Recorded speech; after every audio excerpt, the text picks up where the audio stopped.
This is one of the farthest things you can see with just your eyes. It's a celestial object, but it's not a star. It's actually the Andromeda Galaxy, a giant group of about 1 trillion stars. But with just our eyes, it's hard to really appreciate how amazing it is. That's why we need telescopes to see it properly. Take this amazing picture from the Hubble Space Telescope, for example. It shows the Andromeda Galaxy in detail.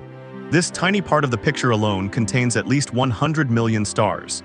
If we zoom in, you'd see countless bright objects, each like our sun. But in this photo, they just look like tiny specks of light. Now imagine the whole Andromeda Galaxy. It has around 1 trillion stars. You can see blue patches in its arms. These are clusters of young blue stars.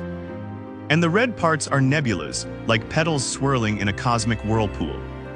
Together with countless stars, they create this spiral galaxy shape. It looks very similar to our own galaxy, the Milky Way. At its center, there's also a supermassive black hole, pulling stars into orbit. These stars are packed tightly in the center, becoming less crowded further out. That's why the center is so bright. But the Andromeda Galaxy is huge, about 220,000 light-years across.